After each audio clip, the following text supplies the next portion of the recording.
Le morning, les GG, tout sur les dessus de l'actu, les grandes gueules. Parlez beaucoup, mangez l'argent, voyagez beaucoup seulement, mais travaillez beaucoup, créez des choses, emploi des jeunes, non, non, non. Les dirigeants africains, les dirigeants sont comme ça. Les grandes gueules. Merci de nous rejoindre dans cette émission Les Grandes Gueules sur Radio Espace tous les matins. Nous vous donnons rendez-vous. Vous nous regardez également à la télévision. Merci de votre fidélité. Vous avez plusieurs moyens pour réagir en direct dans les GG sur Radio Espace. Soit vous partez sur Twitter, ça se passe là, hashtag Espace GG. Sinon, l'autre numéro de téléphone qui s'affiche juste en bas de l'écran. Avec plaisir, nous allons prendre en compte vos messages dans notre émission. Au menu, on s'intéresse à l'actualité alors qu'approche à grand enjambé d'autres rendez-vous électoraux majeur, la Guinée, peine toujours à tourner la page des élections locales qui, du début de l'année, plus de 7 mois après la tenue de ces consultations, les exécutifs communaux élus ne sont toujours pas entrés en fonction, ce malgré le règlement du contentieux post-électoral consécutif à l'organisation de ces élections et pour ne rien arranger, les prises de position d'autorités religieuses et traditionnelles dans le débat politique ces derniers temps ont eu pour effet d'exacerber, il le dit Titi, les tensions entourant ce processus. Quelles leçons peut-on tirer de cette situation? Quelle lecture fait-il des dernières évolutions dans l'actualité sociopolitique du pays? Notre invité ce matin, mesdames et messieurs, Koto Selou Dalein Diallo, il est le président de l'UFDG. La crise à la Cour constitutionnelle qui prend une tournure grave sans attendre donc l'examen par l'Assemblée nationale d'une motion de défiance qu'ils ont déposée contre le président de l'institution à la personne de Khalifa Sall. Les 8 conseillers donc fondeurs sont passés donc à la vitesse supérieure au terme d'une audience plénière. Hier, mercredi 12 septembre, ils ont pris donc un arrêt de destitution de Khalifa Sall de la tête de la Cour constitutionnelle, arrêt déjà transmis donc à l'Assemblée nationale. On revient en fil rouge dans cette émission et si tout va bien avec les syndicalistes, les spécialistes à la matière. Merci de nous choisir, mesdames et messieurs. Continuez à réagir, évidemment. Vous avez déjà le menu pour votre plaisir. Bienvenue, Moussa Moïsila, bonjour. Merci d'être parmi nous, Lamine Guérassi. J'espère que la santé est revenue. Oui, c'était la fatigue en fait. Ah, la fatigue juste. Oui, la fatigue. C'est quelle maladie qu'on appelle fatigue? L'arrêt, en fait. Oui, ça arrive. Vos nerfs commencent à lâcher déjà. Vous êtes jeune vieux ou vieux jeune? Je suis vieux jeune. Okay. Voilà, on va le dire comme ça. Bienvenue, Tamba Zachary Milimono, bonjour. Bonjour Lamine, bonjour à tous. Bonjour Madame Yoruba. Bonjour Lamine, bonjour à tous. Titi, bonjour. Bonjour Lamine, bonjour à tous. Bien, allez, on s'intéresse à l'actualité, évidemment, à Bakar. On part du côté de la Cour constitutionnelle. Ce matin, qu'est-ce qui se passe exactement, Madame Yoro? Voilà, allez-y. Ouais. On a tous vu hier ce arrêt qui a été rendu et qui a été dispatché sur les médias en ligne notamment, l'arrêt qui a les conseillers de la Cour constitutionnelle qui se sont finalement décidés, parce que vous vous souvenez, on en parlait, il y avait cette menace de destitution, cette motion qui a été déposée notamment à l'Assemblée nationale. Et finalement, je pense qu'ils ont été plus vite que prévu parce que vous le disiez dans le sujet, et ils n'ont pas attendu la décision de l'Assemblée nationale. Mais il y a beaucoup d'interrogations, notamment autour de cet arrêt qui a été rendu. Est-ce que les procédures ont été respectées? Parce que nous, on a essayé de contacter beaucoup de juristes pour savoir est-ce que la procédure a été réellement respectée. Parce que normalement, la Cour constitutionnelle, quand elle rend une décision, vous le savez, personne ne devrait revenir là-dessus. Il n'y a pas de recours possible. Mais les conseillers de la Cour constitutionnelle sont-ils leurs propres juges? C'est la question qu'on se pose. Est-ce que normalement, ils ne devraient pas, par exemple, faire recours à la Cour suprême, par exemple, qui devrait se prononcer si en cas de délit, de crime, quand une personne de cette cour est accusée, par exemple, d'avoir commis un détournement ou quelque chose comme ça. Normalement, selon les juristes, il devrait y avoir une rencontre entre la Cour constitutionnelle, la Cour suprême et la Cour constitutionnelle, parce qu'ils ne doivent pas faire leur propre jugement, selon les juristes. L'autre question qu'on s'est posée, notamment, c'est la destitution directe du président, sans avoir procédé d'abord à son remplacement, parce que selon l'article 10 de la loi organique sur la Cour constitutionnelle, on devrait d'abord élire le vice-président qui est là, le mettre à la tête pour superviser l'élection éventuelle d'un président. Oui. Et la place du vice-président devrait être prise par le plus ancien des conseillers. Ouais. Mais maintenant, qu'est-ce qu'ils ont fait? Ils n'ont pas suivi cette procédure de l'article 10 de la loi organique sur la Cour constitutionnelle. Ils l'ont destitué et ils disent dans les 15 jours, ils vont procéder à l'élection d'un autre président. Pourquoi cette précipitation? Pourquoi la procédure a-t-elle été ainsi biaisée? C'est la question qu'on se pose. Maintenant, ici, tout revient à la responsabilité du président de la République, dont l'article 45 de la Constitution confère vraiment la responsabilité de faire en sorte que tout se passe normalement dans les institutions de la République. C'est à lui de faire en sorte que l'ordre revienne là. Donc la balle est désormais dans son camp. On attend de voir la réaction aussi des juristes parce que réellement la loi en la matière n'a pas été respectée. Non, mais moi je crois que les spécialistes en la matière, je vais nommer les juristes. Les juristes, il faut qu'ils sortent de leur réserve. Il faut qu'ils prennent position, il faut qu'ils expliquent à l'opinion les implications juridiques de cette affaire. Elle est suffisamment grave, suffisamment sérieuse pour que les juristes qui ont connaissance de la loi se taisent là-dessus. Je crois que leur responsabilité est engagée, à eux donc d'intervenir et de clarifier les choses. Parce que la précipitation avec laquelle nos chers conseillers frondeurs sont en train d'aller est inquiétante. Elle est ahurissante. Parce que vous ne pouvez pas, vous l'avez souligné dans votre introduction, sans attendre l'examen de la motion de défiance qu'ils ont déposée contre leur président auprès de l'Assemblée nationale.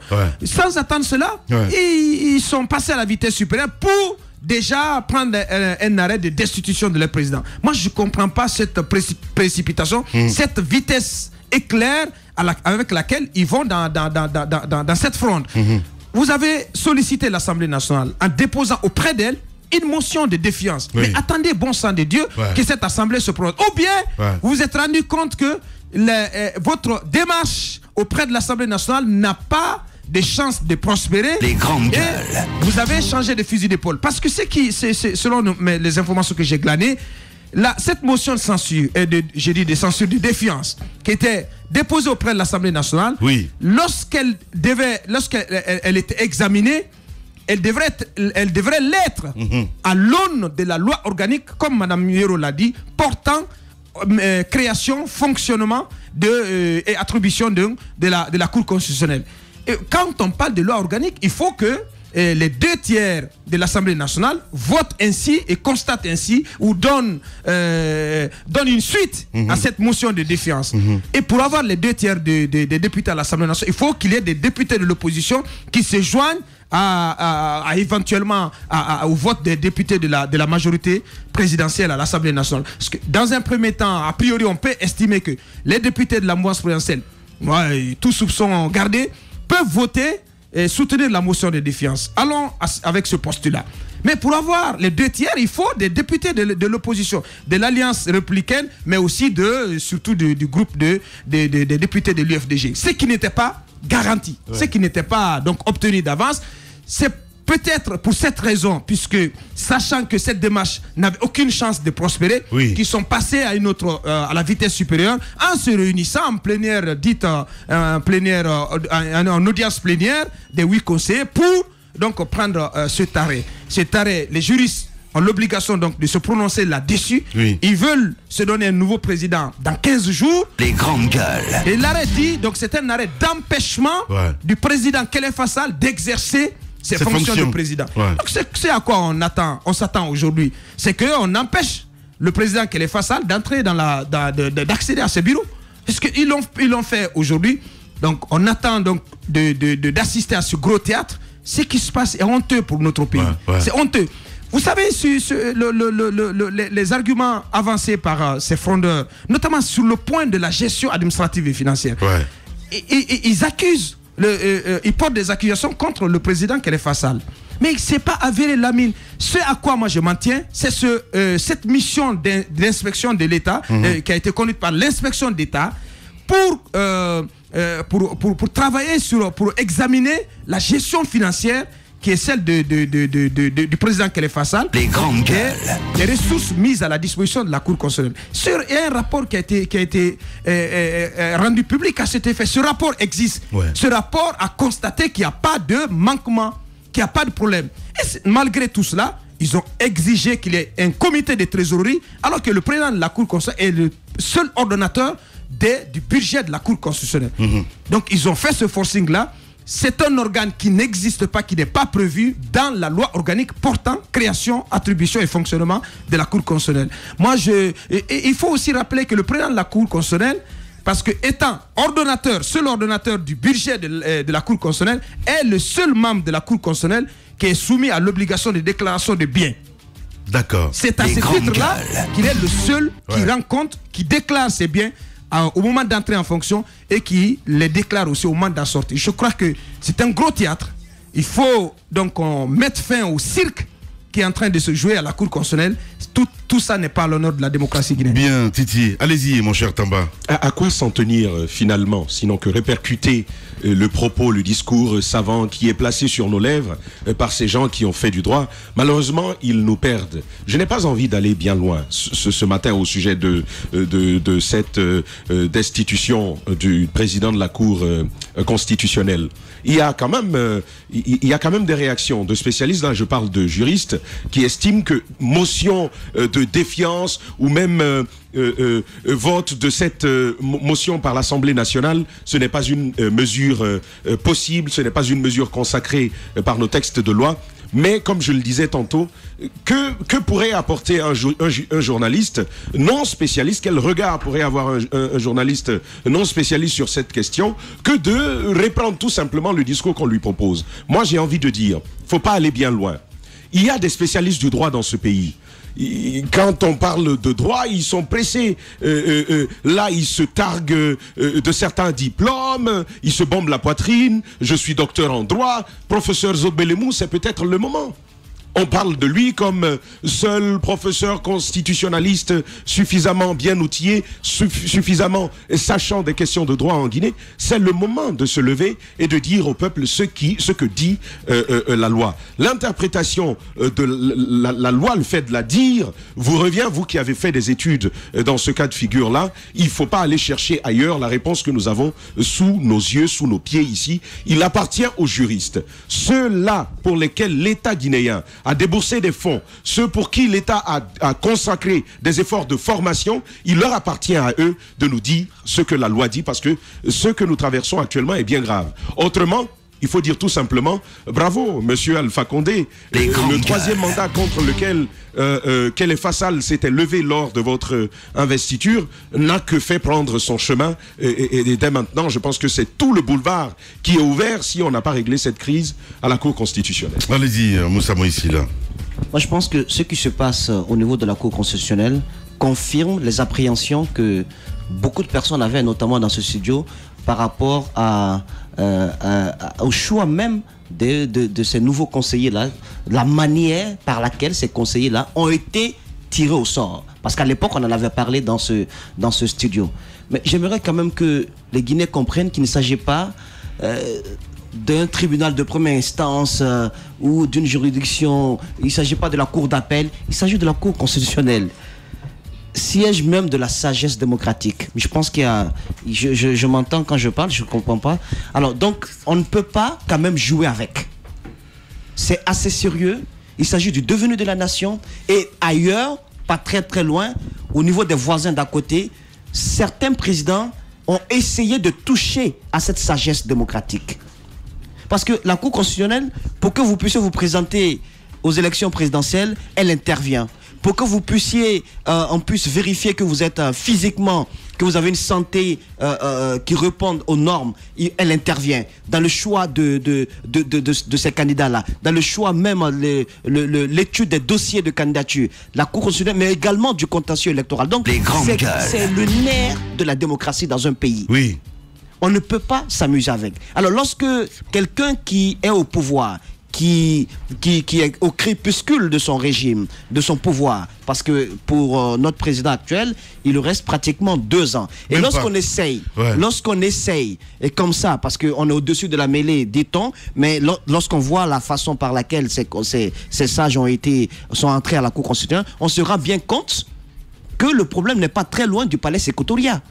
Lorsqu'on essaie de le faire, eh bien, moi j'appelle ce président à prendre exemple, ou à ceux qui jouent à ce jeu, à prendre exemple dans certains pays de la sous-région. Au Mali, on a essayé. On a vu ce que ça donnait. Du côté du Burundi, c'est la même chose qui a été essayée.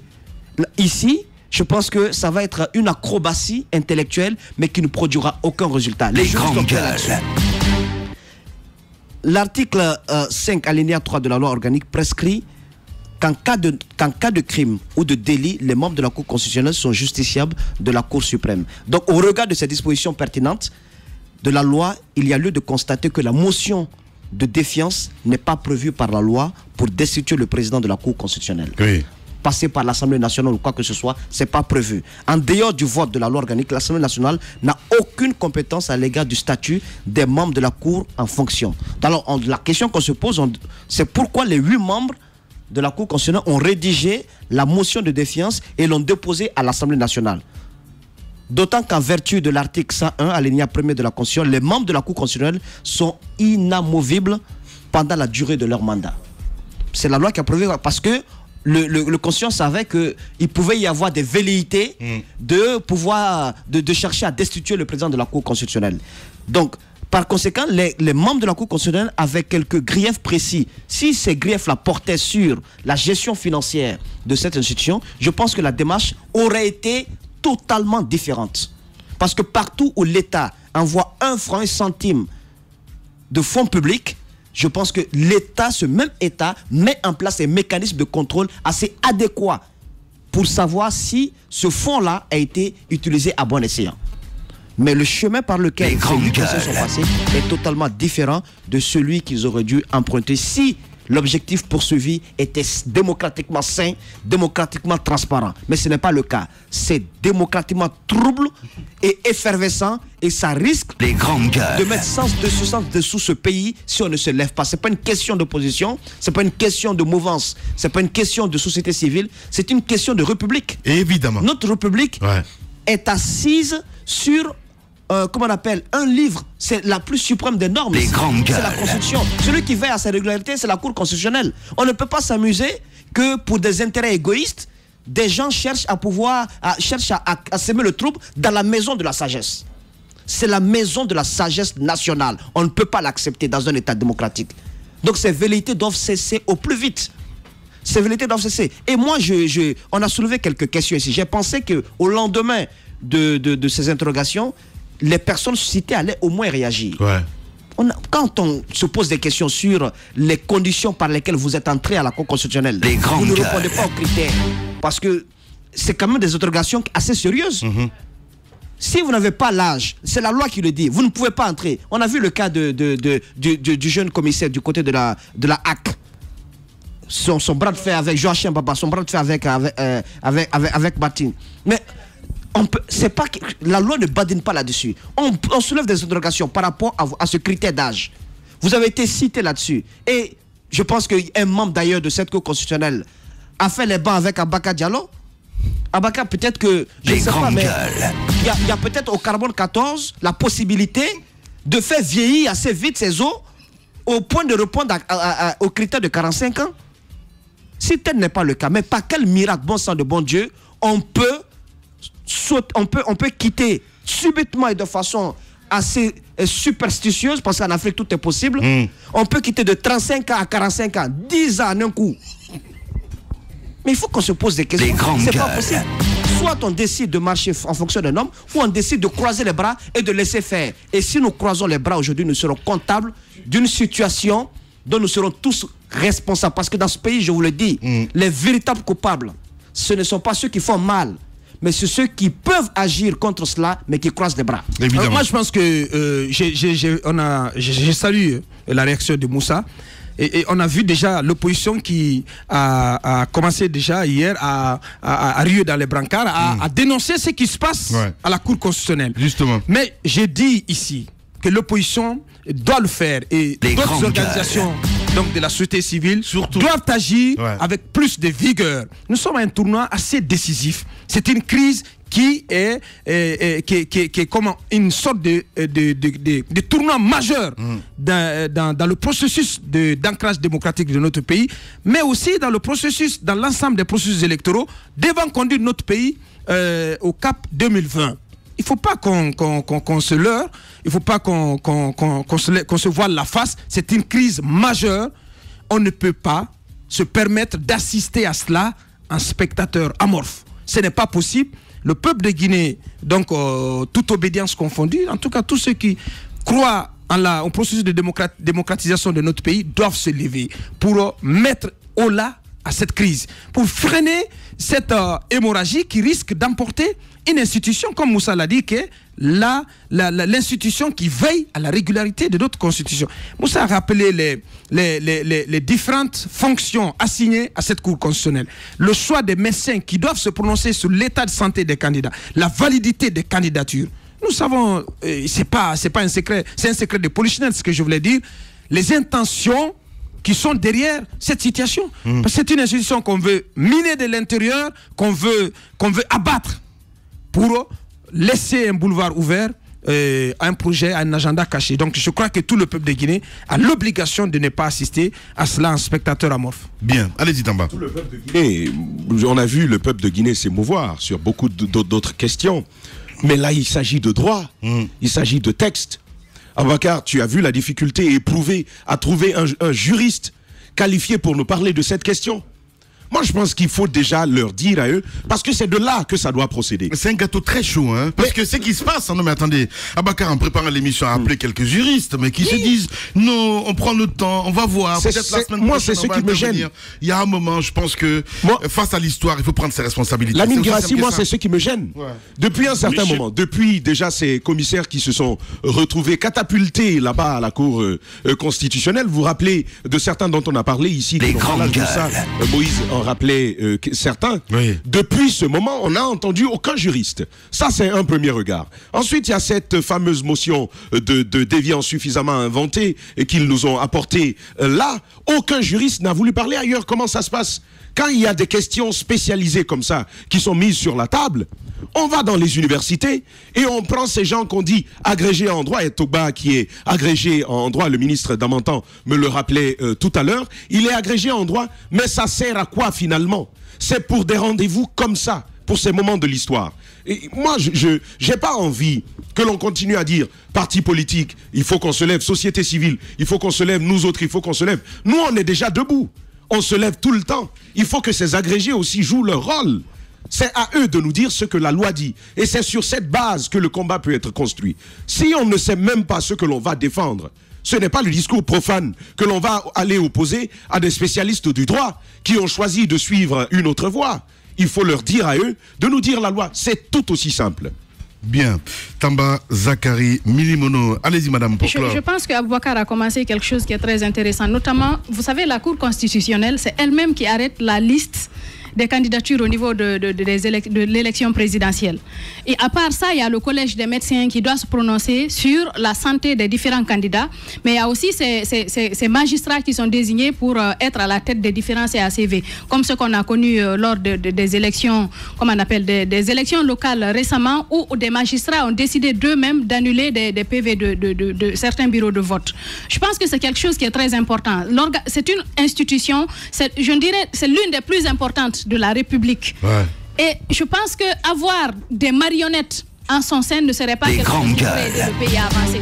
Et je pense que c'est ce qui est en cours. J'espère que on va trouver l'issue favorable pour arrêter cela, parce que mettre des gens qu'on pourrait manipuler à sa guise ne pourrait pas permettre d'obtenir des élections libres et transparentes dans ce pays. Parce que quand vous mettez des personnes qui vous sont favorables, de toutes les façons, tout le monde l'a dit ici, le président, il est à 2 ans de la fin de son mandat. Je ne vois pas pourquoi créer, à moins de 2 ans, je ne vois pas pourquoi créer des problèmes au pays avant de partir. Notamment, toutes ces crises qu'on est en train de voir, ces histoires de 21 millions d'euros, la banque, comme on appelle, le port autonome de Conakry, mais aussi cet autre scandale qui vient d'éclater à la figure des Guinéens.